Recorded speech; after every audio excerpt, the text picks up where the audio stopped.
국가 존망의 위기 속에서 외세로부터 바다를 지키고 상부와의 마찰, 신체적으로 고된 상황에서도 선두에서 함대를 이끌어 대승을 거둔 후 최후를 맞이한 인물 이순신 장군이 떠오르실 겁니다. 그러나 세계국급으로 가면 이런 말도 안 되는 인물이 또 하나 있습니다. BBC 선정 가장 위대한 영국인 9위, 바로 넬슨 제독이죠. 유럽의 재앙 나폴레옹의 마수로부터 영국을 지켜낸 구국의 영웅 호레이쇼 넬슨에 대해 알아봅니다.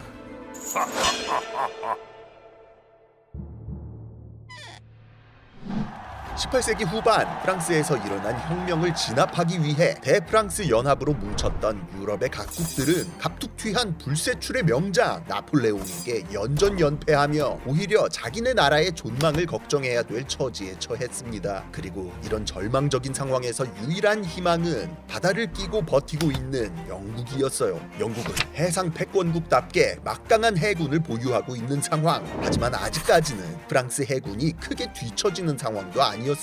불과 20여 년 전 미국 독립전쟁에서도 프랑스가 미국을 도와서 영국과 싸웠는데 그때도 바다에서 승패를 주고받는 영혼의 라이벌 구도를 형성한 바 있었고, 현재는 왕년의 바다의 왕자였던 에스파냐가 프랑스에 붙은 상태였거든요. 그러나 함대의 규모와 함선의 체급에서는 비등할지언정 훈련도는 영국이 압도적으로 좋았습니다. 프랑스 해군은 혁명 당시 귀족 장교들을 모조리 숙청하는 바람에 경험치가 리셋됐지만 영국 해군은 유능한 장교들과 노련한 수병들이 건재했기 때문이에요. 그리고 그 중심에 있던 대사기급 장수가 바로 호레이쇼 넬슨이었죠. 20여 년 전 대서양에서 미국의 독립을 도우러 온 프랑스 해군을 상대했던 넬슨은 이번엔 지중해로 출격하여 자국 본토와 유럽의 균형을 지키기 위해 복수의 여정을 시작했습니다. 혁명전쟁 초기인 1794년 한쪽 눈을 잃어가면서까지 나폴레옹의 고향인 코르시카 섬을 점령하고 1797년에는 지브롤터를 노리는 에스파냐 함대를 상대로 대승을 거두면서 지중해에 대한 영국의 제해권을 확실히 하는데 큰 공을 세우고 해군 소장으로 진급했죠. 그러나 당하고만 있지 않았던 프랑스와 에스파냐는 카나리아 제도에서 회심의 일격을 가해 영국 해군에게 한 차례의 대패를 안겨주고 넬슨은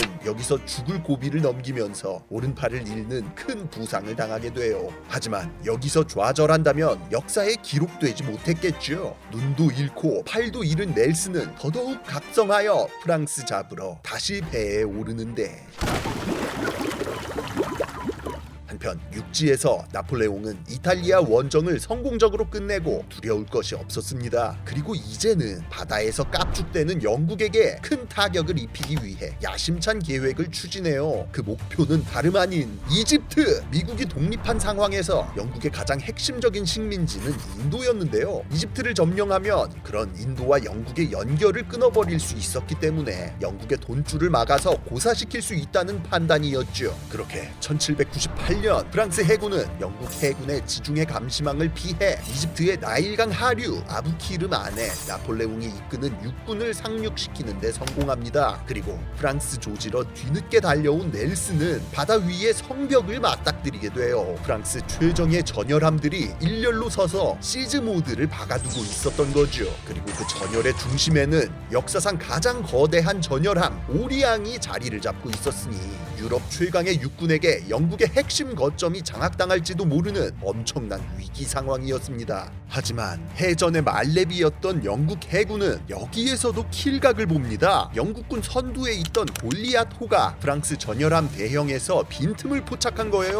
지휘관이었던 넬슨의 평소 지휘 스타일이 킬각 보이면 참지 마라 였거든요. 골리앗호는 킬각을 보자마자 배운 대로 노빠꾸 직진! 기존 작전을 무시한 채 진입을 시작하고 넬슨을 포함한 후방의 함선들도 센스 있게 선두함을 따라 쇄도에 들어갔어요. 시즈 모드 박아두고 뒤늦게 진입하는 영국 함선들을 하나씩 끊어먹을 생각이었던 프랑스. 하지만 넬슨이 지휘하는 영국 함대는 순식간에 두 갈래로 갈라져 쌈싸먹기 구도를 만들었습니다. 예상과는 다르게 오히려 프랑스가 2대1로 각계격파될 위기에 처한 것이었죠. 포격전이 시작되고 양각을 잡힌 프랑스 전열함들은 프리디를 당하기 시작했습니다. 그리고 기함이었던 오리앙은 화약고가 유폭되면서 대폭발하는 등 크나큰 손실을 입고 패배하게 돼요. 그리고 보급로와 퇴로가 모두 막힌 상황에서 이집트 내륙에 있던 나폴레옹은 더 이상의 작전 지속이 불가능하다고 판단, 원정군을 버려둔 채 몰래 이집트에서 빠져나오는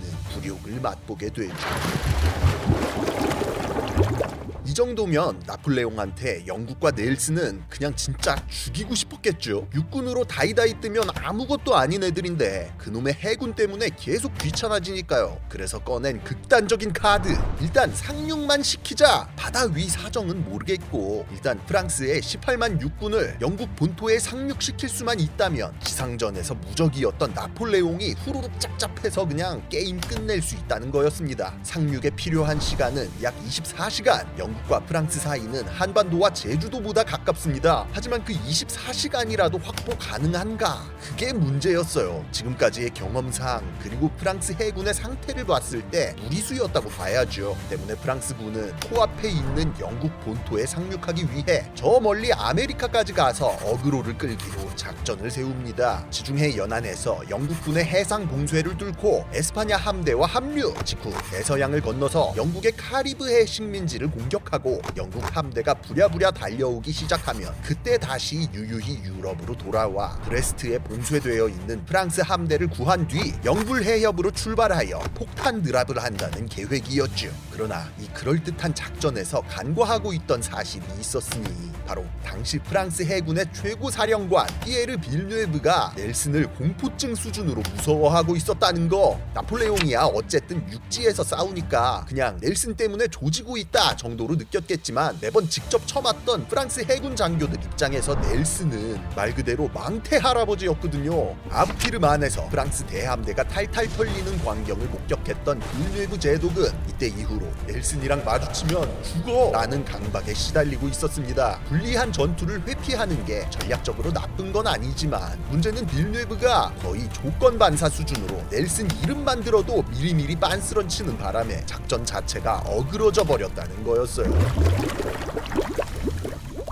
먼저 작전대로라면 프랑스 해군은 대서양을 건너기 전 카르타헤나와 카디스에서 두 차례 에스파냐 함대를 픽업해야 했습니다. 그런데 카르타헤나에서 에스파냐 측이 일 처리를 못해서 시간이 좀 늘어지거든요. 그리고 이때 빌뉴에브를 괴롭히는 생각, 언제 넬슨이 쫓아올지 몰라. 빌뉴에브는 과감하게 여기를 패스, 카디스에서만 픽업을 하고 급히 대서양으로 향합니다. 다행히도 저번처럼 이집트를 공격할 것이라 생각했던 넬슨이 알렉산드리아로 향하는 바람에 프랑스 에스파냐 연합함대는 일단 카리브해에 도착하는 데 성공하죠. 도착 당시 카리브해의 영국 식민지들은 무방비 상태, 프리딜이 가능한 타이밍이었습니다. 그런데 지나가던 상선에서 넬슨이 온다는 첩보를 전해주네. 허탕치고 열받은 넬슨이 대서양을 건너고 있다. 공격보다 중요한 건 생존이다. 빌뉴에브는 빛의 속도로 명령을 무시하고 그냥 유럽으로 튀어버려요. 뭔가 잘못되어가고 있었지만 이번에도 어찌저찌 생존에 성공한 빌뉴에브. 브레스트로 가는 길에 결국 영국 함대를 만나 길막을 당하게 됩니다. 그런데 또 싸움이 길어지네.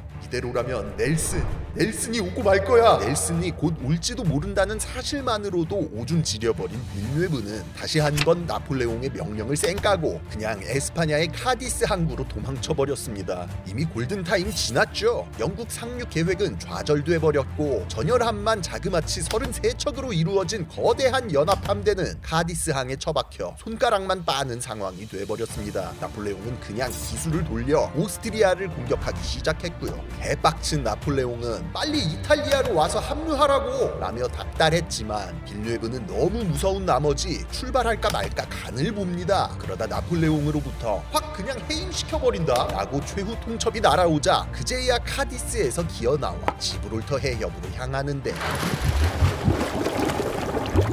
빌뉴에브는 결국 카디스와 지브롤터 사이에 트라팔가르 고지에서 넬슨과 조우합니다. 영국 상륙 작전이 무산된 상황에서 넬슨 역시 지중해 방면으로 복귀하던 시점이었거든요. 타이밍 미쳤죠? 1805년 10월 21일 범선시대 최대 규모의 해전이 벌어집니다. 영국 함대는 전열함 26척, 프랑스와 에스파냐 연합함대는 전열함 33척으로 물량과 화력 면에서는 방어 측인 프랑스가 유리했습니다. 그러나 영국은 넬슨을 보유하고 있었습니다. 있었고 바다에서는 넬슨이 나폴레옹이었다는 거. 일렬로 늘어서 대기하며 포격을 준비하고 있는 프랑스 함대. 넬슨은 영국군의 높은 경험치와 임기응변 능력을 믿고 엄청난 모험을 하기로 결정합니다. 함대를 2열 종대로 정렬해서 그냥 적 함대에 들이받은 뒤 난전을 유도하기로 해요. 사실 당시의 군함들은 앞이나 뒤를 노출하면 안 됐습니다. 일단 대포가 대부분 옆구리에 달려 있으니까 공격하기 불리한 건 당연하고, 당시의 포탄은 뭐 폭발물 같은 거 없는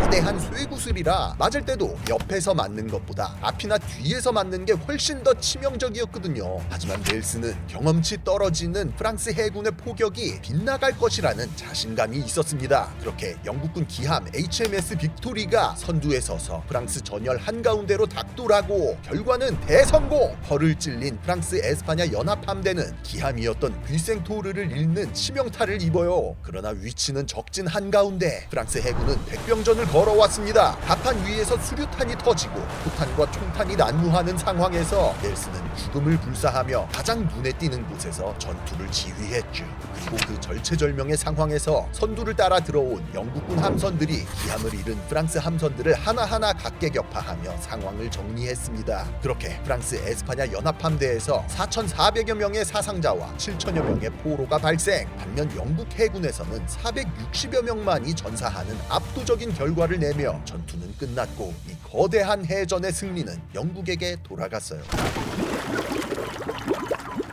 그러나 넬슨은 백병전 와중에 저격수의 총에 맞아 쓰러졌고 스스로의 죽음을 예감했습니다. 총알이 왼쪽 어깨를 뚫고 들어와 오른쪽 어깨에 박히는 중상. 뒤따라 들어온 영국 함대가 프랑스 함대를 제압할 때는 이미 사경을 헤매고 있었어요. 다행히도 넬슨은 죽기 직전 영국 함대의 승전보를 들을 수 있었습니다. 이 소식을 들은 넬슨은 감사합니다. 저는 제 의무를 다했습니다. 라는 유언을 남기고 바다 위에서 눈을 감게 되죠. 트라팔가르에서 벌어진 이 해전으로 130여 년에 걸친 영국과 프랑스의 해양 경쟁은 사실상 마무리됩니다. 나폴레옹은 대륙 봉쇄령 같은 소극적인 방법으로 견제를 이어가지만 이를 무시하고 영국에 협력하던 러시아와 영혼의 한타를 벌였다가 몰락의 길을 걷게 되죠. 이후로 제2차 세계대전까지 이어지게 되는 영국의 해양 패권. 하나라도 나폴레옹의 생각대로 흘러갔다면 미래는 바뀌었을 수도 있습니다. 이쯤 되면 넬슨은 9위가 아니라 한 3위 안에 들어가야 하는 거 아닐까요? 지금까지 지식해적단의 키드였습니다. 감사합니다.